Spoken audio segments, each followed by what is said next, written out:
여러분 동아시아사 수업 진행합니다. 오늘은 지난번에는 청을 배웠고 이번에는 일본과 조선의 근대화 운동에 대해서 배우겠습니다. 물론 여러분들이 한국사 시간에 대충 들었을 거리라 믿어 의심치를 않습니다. 자, 먼저 일본입니다. 일본은 지난번에 우리가 일본의 개항 과정을 배웠어요. 해리 제독이 들어와서 이제 한포를 바탕으로 무력 시위를 하고 이 결과 미일 화친 조약과 미일 수호 통상 조약이 체결이 됐습니다. 이 개항 이후에 이제 경제가 외국에서 이제 물건이 들어오면서 경제 혼란이 발생해요. 우리도 마찬가지였습니다. 우리도 외국산 제품들이 들어오면서 우리도 개항 이후에 경제 혼란을 겪었어요. 일본도 마찬가지에다가 플러스로 뭐가 문제였냐? 이 미일 화친 조약 개항을 할 때 원래의 일본 에도 막부가 일본이 조약을 체결하는 프로세스는 뭐냐면은 막부가 일본 천황한테 허가를 받고 사인을 받는 게 기본 원칙인데 당시의 천황이 미국과의 개항 조약에 사인을 거부합니다. 천황이 그 인정을 안 하니까 막부가 그냥 지가 마음대로 해버려요. 이거에 대해서 당시에 천황에 대해서 충성심이 높은 무사들이 야, 막부놈의 슈피들 뭐 하는 거냐? 우리 지금 천황 개무시하고 지들을 마음대로 굴욕적으로 하이 이러면서 굴욕적으로 하는 게 말이나 되냐? 그래서 이런 것들로 인해서 일본 내부의 농민들이라던가 이 지방 무사들이 불만이 많아져요. 왜 지방 무사들이 불만이 많냐? 잘 안 보이죠? 그냥 대충 느낌만 보세요. 여기가 에도인데 에도 막부가 지방 영주를 파견 보낼 때는 이런 느낌이에요. 여기는 친척들, 여기는 충성심 높은 사람들, 멀면 멀수록 자기한테 개길 만한 놈들을 멀리 보내요.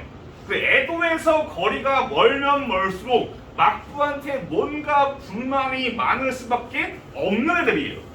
기본적으로 걔들은 막부에 대한 충성심이 떨어집니다. 그러니까 당시에 반막부 세력이라고 한다면은 보통 가장 멀리 있는 사람들이에요. 특히 여기 있는 조슈번이라든가 여기 있는 사스마번 상당히 멀잖아요. 잘은 안 보이지만은 뭔가 상당히 멉니다.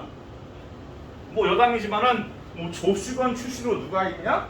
예, 이토 히로부미가 있어요. 여튼간에 이렇게 이쪽 사람들이 이제 반막부 세력을 형성해서 이끄는 겁니다. 그래서 지방의 하급무사예요. 에도 지역의 하급무사가 아닌 지방의 하급무사.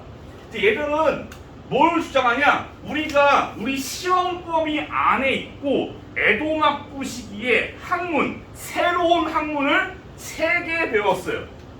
기억나시나? 고학, 국학, 그리고 난학. 이 3가지였습니다. 자, 근데 여기에서 이 고학파가 존왕 사상과 연관이 있다고 제가 수업 시간에 설명을 드린 바가 있어요. 그래서 그 고학파 영향을 받아가지고 존왕 양이 말 뜻이 뭐냐? 제가 이거 춘추 전국시대 때 언급을 한 것 같은데 왕을 받들어서 오랑캐를 밀어버리자 라는 겁니다. 왕을 받들어서 오랑캐를 밀자. 이게 춘추전국 시대에도 있었습니다. 주나라 왕실을 보호해서 오랑캐를 밀어버리자인데 일본에 요게 적용되면 뭐냐? 서양 오랑캐를 밀어버리고 우리의 천황을 섬기자 라는 느낌이에요. 얘들은 반서양 그리고 천황에 대한 충성심 이 2가지를 강조합니다.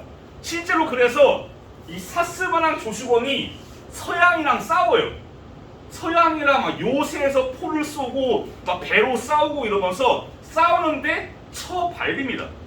그냥 완전 속절없이 깨져요. 그러니까 우리가 현실적으로 존왕은 가능한데 양이는 불가능하구나. 죽었다 깨어나도 양놈들은 못 지키겠다 라고 해서 양이는 과감하게 포기하고 뭐만 남냐? 존왕만 남아요. 존왕만 남아서 이제 막부만 밀어버리자. 우리의 천왕을 무시하는 막부를 밀어버리자 라고 이제 그런 막부 타도 운동만 전개를 하게 되는 겁니다. 여기부터 여기까지 되게 많은 사건들이 있는데 요거는 우리가 그냥 적당히 넘어갈게요. 이거만 해도 1시간이고 일본에서는 막 드라마, 사극, 영화에서 요 과정이 되게 많이 나와요. 이 막부 말기에 무사들이 싸우고 이런 게 만화, 영화, 뭐 애니메이션 되게 많이 나오는데 그거는 거기로 지키고 우리는 그거 배우면은 여러분 힘들어요. 적당히 넘어가고 막부 타도 세력들이 결국 여기에서 에도로 진격하면서 에도 막부를 밀어버리고 새롭게 존왕, 천왕 중심의 새로운 정부를 수립했다 정도. 그거를 메이지 유신이라고 한다 정도. 물론 존왕량이도 아시면 좋은 키워드일 것 같습니다. 메이지 유신이 뭔 말이냐? 그러니까 메이지는 당시 천황의 연호를 의미해요. 일본은 좀 특이한 나라예요. 우리 지금 2021년인 것처럼 서력을 쓰기도 하는데 얘들은 천황의 연호를 따가지고 막 붙여요. 지금은 뭐 레이와인가? 뭐 이런 식으로 헤이세이, 레이와 막 이런 식으로 붙입니다. 이때는 메이지 일왕이어서 메이지 시대라고 해요. 메이지 시대. 유신은 뭐냐? 유신은 한국사로 나오긴 합니다. 박정희 유신. 유신은 근데 일반적으로 이거는 새롭다는 말을 의미해요. 새롭게 개혁한다. 혁명이 아니라 자체 내에서 새로운, 완전히 급변하는 새로운 개혁을 한다라는 말을 유신이라고 합니다. 그래서 메이지 시대의 새로운 개혁을 의미해요. 그래서 메이지 유신은 이 사건 자체를 의미하기도 하고 메이지 정부 시기에 근대화 개혁을 의미하기도 합니다. 두 가지를 다 의미해요. 좁은 의미는 이 사건, 넓은 의미는 개혁. 우리가 보통 한국사와 동아시아사에서 메이지 유신이라고 한다면 메이지 정부의 개혁을 의미해요. 개혁. 그리고 그게 중요한 학습 포인트인 겁니다. 메이지 정부는 근대화를 위해서 어떤 개혁을 했나? 요게 주된 포인트란 말이죠. 여기입니다. 이게 주된 포인트고 몇 가지는 교과서에 없는 개념도 제가 첨가를 했어요. 자, 일단 메이지 정부는 지방 다이묘들의 세력을 인정하지 않고 철저하게 중앙 집권적인 시스템을 말합니다. 에도막부 시기는 여기에 소군이 있고 각 지역에 번이 있습니다. 번의 대빵이 누구냐? 다이묘예요. 우리가 상킨고타이 관련해서 사료를 볼 때 다이묘들이 에도로 간다고 했어요. 즉 번이라는 지역 영지의 영주가 누구냐? 다이묘다 라는 겁니다. 각지에 다이묘들이 있어요. 다이묘들은 번이라는 영지가 있는데 이 번을 없애버리고 중앙에서 지정한 행정구역인 현을 설치하는 겁니다. 현. 마치 이런 느낌이에요. 서울에 각지의 영지가 있으면은 이거를 다 없애버린 다음에 강서구, 양천구 이런 식으로 만든다라는 겁니다.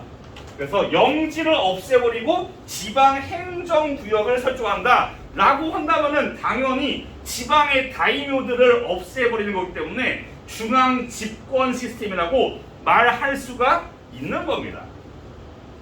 그리고 징병제를 실시하고 근대적인 토지 세금 제도를 도입합니다. 지조 개정이라고 하는데 어려운 말이니까 그냥 근대적으로 토지 세금 제도를 개혁하고 군사력 강화를 위해서 징병제를 했구나. 그러면은 새로운 정부가 들어설 때 아직까지 이 새로운 정부에 대한 반감을 가진 막부의 충성을 다하는 지방 세력이 있기 때문에 이거를 철저하게 막기 위해서는 정부가 강한 군사력이 필요해요. 이걸 위해서 징병제로 숫자를 늘리는 겁니다. 징병제 실시가 군사력 강화에 정말 도움이 돼요. 좀 여담인데 고종 황제도 끊임없이 하려고 했던 게 징병제예요. 이거를 끊임없이 막은 게 일본입니다. 징병제를 실시하고자 했지만은 이걸 막아요. 고종도 알고 있기는 해요. 징병제를 해야지 대한제국 군사가 올라간다는 걸 압니다. 일본도 알아요. 군사력이 올라가면은 일본이 대한제국 먹기에 힘들다는 걸 알아가지고 그렇게 징병제를 막기도 합니다. 여담이었고요. 그리고 생산을 늘려서 산업을 부흥시키고 중흥시키는 근대적인 산업 육성 정책, 근대적인 공장을 만들어서 산업을 육성시킵니다. 또 하나는 살려주세요. 신분제를 폐지합니다.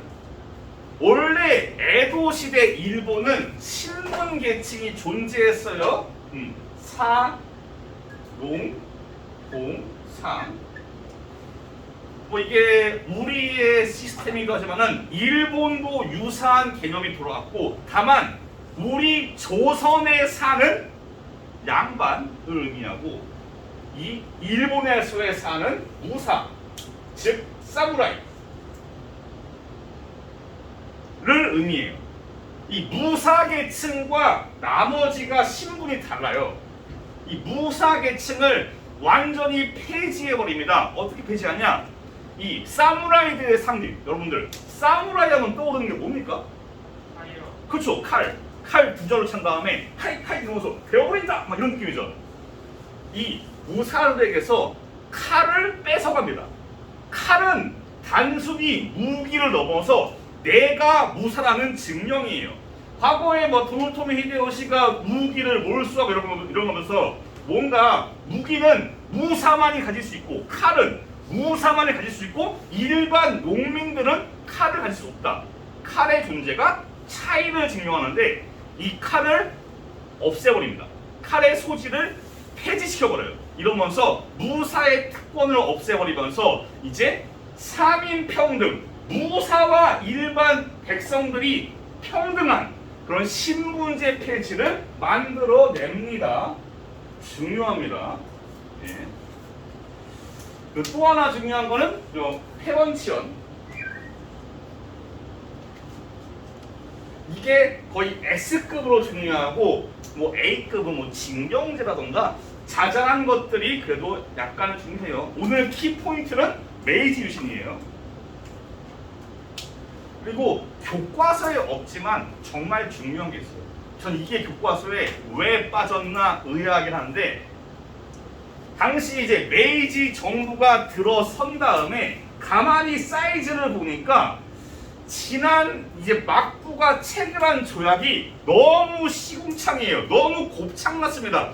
미일 화친 조약, 미일수 통상 조약 등등등 서양과 체결한 조약들이 불평등합니다. 이 불평등한 조약을 개정하기 위해서 이와쿠라 도모미라는 사람을 대빵으로 해서 사절단을 파견합니다. 그것을 이와쿠라 사절단이라고 해요. 이들은 이제 미국과 유럽을 돌면서 조약의 개정을 위해서 노력하지만은 조약의 개정은 하지 못했습니다. 자, 이제 기타 미국과 유럽의 문물들을 영탐하고 얘들은 어떻게 발전했구나, 우리가 뭘 보고 배워야 된다 라는 것을 배웁니다. 요거는 적어두세요. 중요합니다. 실제로 이와쿠라 사절단이 갔다 온 다음에 이 일본 내부에서는 이거는 적지 마세요. 이거 어려운 거니까 두 가지로 나뉩니다. 우리가 일본이 뭘 보고 배우냐 이러면서 우리는 독일을 보고 배우자, 프랑스를 보고 배우자. 그러니까 프랑스의 의회를 본받아야 되나, 이 독일의 의회를 본받아야 되나, 프랑스의 헌법을 따라야 되나, 독일의 헌법을 따라야 되나, 이런 식의 고민이 막 생겨요. 내부에서 좀 어려운 얘기고 다음 시간에 제가 다음 현장 강의 때 설명드릴 기회가 있을 것 같긴 한데 일단 이와쿠라 세절단이 왜 갖는가 세절단의 명칭 포함해서 잘 알아두시길 바랍니다. 메이지 유신 중요합니다. 왜 이게 중요하냐? 이게 앞서 배웠던 양무운동과의 차이가 있어요. 양무운동은 뭐 이렇게 시스템을 바꾸거나 이러지 않아요. 근데 메이주시는 바꿉니다. 중체서용과 다른 겁니다. 약간 중체서용은 시스템을 고치지 않는데 요거는 시스템과 그런 것들을 개혁을 한단 말이죠. 그래서 중요합니다. 문제풀이 다음 시간에 여러분들 원격으로 문제풀이 할 때 메이지 유신이 좀 있어요. 잘 보고 떼우치시길 바랍니다. 올해도 메이지 유신이 몇 번 나왔어요. 올해 모의고사에. 다음은 조선입니다. 여러분들이 지난 1학기 때 배웠겠죠, 이게? 이게 1학기 시험범위였죠. 이 파트가. 맞죠? 뭐 기억은 안 나겠지만은 봅시다. 한국사 파트가 안 나오지 않습니다. 나와요. 근데 모의고사에는 많이 안 나오더라고요. 실제로 파악해 보니까 이 파트가 많이 안 나와요. 한국사가. 일단 먼저 우리도 조선도 개항을 한 다음에 우리도 다른 나라를 보고 배워야 하기 때문에 사절단을 보냅니다. 뭐 수신사, 조사 시찰단, 영선사, 일본, 조선 각지로 파견이 됩니다. 헷갈리시면 안 되겠죠? 수신사가 청나라인가? 영선사가 일본인가? 이렇게 헷갈리시면 안 될 것 같고 이 수신사, 2차 수신사 김홍집이 뭘 들고 왔었다고요? 책을? 김홍집이 들고 온 책. 네? 책. 그것도 조선책이야. 그렇잖아. 2차 수신사 김홍집이 일본 가서 황준헌과 만나가지고 책을 들고 왔었습니다. 자, 영선사는 당시에 양문동으로 발전 중인 청나라의 공장들의 유학생을 보내고 기술자를 파견을 해요. 하지만 조선은 기본적으로 돈이 매우 없는 나라여가지고 많은 배움을 겪지 못하고 몇 달 만에 돌아옵니다. 예, 돌아와서 세운 그 공장이 기기창이에요. 여튼간에. 그리고 개화 정책을 총괄할 통리 기무아문이라는 관청을 설치해서 그 아래에 12개의 사를 통해서 개화 정책을 진행합니다. 그리고 신식군대인 별기군, 이건 잘 아시잖아요.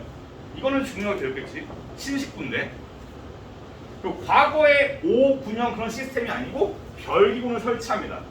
이러면서 고종의 입장에서 구닥다리 군대보다는 아무래도 별기군이 좀 더 이뻐 보이겠죠? 별기군의 모든 재정을 몰빵하니까 90군대들이 월급을 못 받네? 13개월이 밀리네? 받으니까 쿵작작 싹 풀어요. 밑장을 빼네?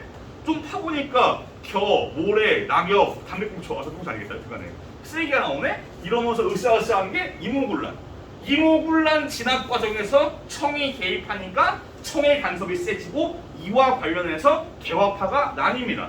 온건개화파와 급진개화파. 온건개화파는 청과 함께 청을 따르자. 청의 개발 스타일, 청의 양무운동 스타일, 중체소용을 본따서 동도서기.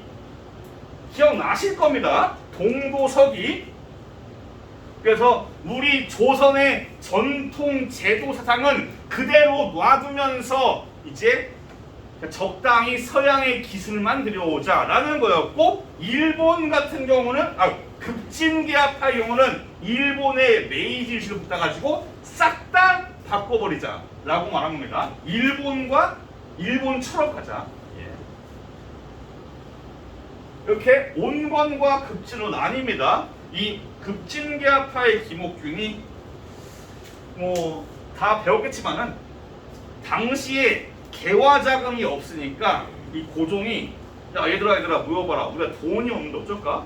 온건계합파애들은 우리가 돈을 만듭시다. 급진계합파는 저를 믿고 1분 보내주시면 제가 돈 뽑아올게요. 고종은 둘 다 하자. 그러면서 강호전도 만들고 김옥균도 가는데 김옥균이 돈을 못 구하니까 미안합니다. 죄송해요. 저희 전하 제가 돈을 못 구웠어요. 라고 하기에는 위신이 완전히 바닥입니다. 정치적 생명의 위기에 빠진 김옥균이 인생을 건 마지막 한타, 영혼의 한타, 갑신정변을 했는데 3일 만에 실패하죠. 상당히 한국사 파트는 간략하게 하고 있어요. 이 파트는 오히려 동아시아사가 확실히 양이 적습니다. 그걸 단적으로 증명하는 게 가보개혁이에요. 동아시아사에서의 가보개혁은 1차와 2차를 구분하지 않습니다. 저도 한국사는 구분을 해요. 동아시아사까지는 구분하지 않습니다. 가뜩이나 중국사, 일본사에 피곤한데 한국사의 가보개혁을 1차랑 2차랑 나누어서 공부한다. 피곤합니다. 그냥 가보개혁으로 근대적인 개혁을 했구나. 신분제가 폐지되고 신분제, 노비제가 폐지되고 백정에 대한 차별이 철폐되면서 신분의 차별이 사라집니다. 하지만 이거는 법적이에요. 제도적으로 차별이 철폐되는데 현실적인 건 아닙니다. 이 마을에서 누가 양반이고 누가 노비이고 누가 백정인지 알아요. 가보개혁으로 신분제 폐지 땅땅 했다고 백정이 양반한테 에이요 왓썹 양반나리 반가워요 이지라면 뒤집니다. 바로 멍석말이에요. 어디 상놈의 새끼가 이러면서. 그래서 현실적으로는 신분제 폐지가 되지 않습니다. 현실적으로 신분제 폐지가 정확히 언제 되냐? 대략 이때예요. 이때 무슨 사건이 있을까요? 대충 알잖아. Do you know 6.25? 왜 이전까지는 현실적인 철폐가 안 됐냐? 누가 양반이고 누가 노비인지 알아요. 근데 북한의 그 돼지 새끼가 오면서 우리가 도망다니다 보니까 인구 이동이 많아지면서 이 공간에 누가 양반이고 누가 백정인지 몰라요. 그렇기 때문에 자연스럽게 이 다음부터는 내가 양반집 가문이다 이런 거 없어요. 그 다음부터는 일제시대에 있었어요. 내가 양반집 가문이다 이런 게 있긴 있었어요. 시골 마을에. 이때부터는 아예 없습니다. 지금 누가 양반집 자손이라고 거들먹거려요. 거의 없어요. 총은 평등해요. 양반집 가문은 3발 맞고 죽고 백정은 1발 맞고 이런 거 없어요.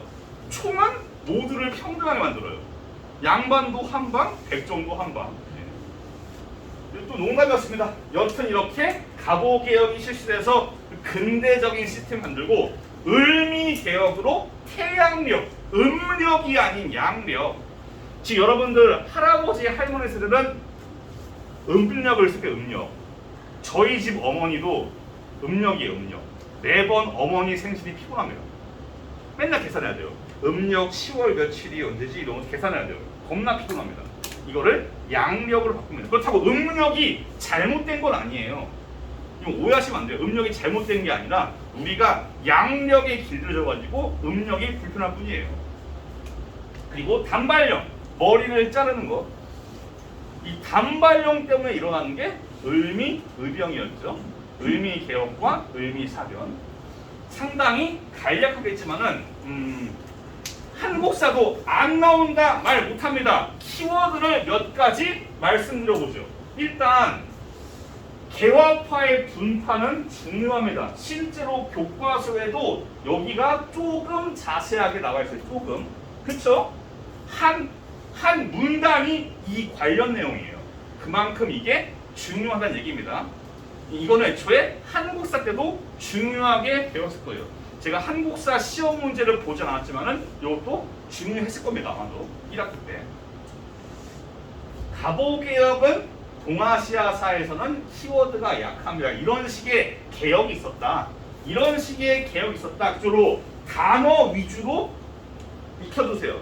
물론 이 단어들이 여러분들이 한국사에서 봤었기 때문에 헷갈리지 않을 거예요. 코모리기무함은 청나라인가?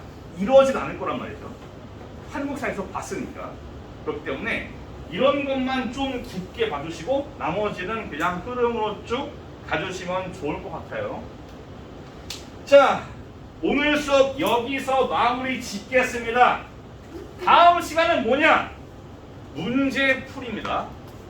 모의고사 문제풀이를 통해서 개항과 동아시아의 근대화 운동들을 만나보겠습니다. 고생 많았습니다. 다음 시간에 뵐게요. 감사합니다.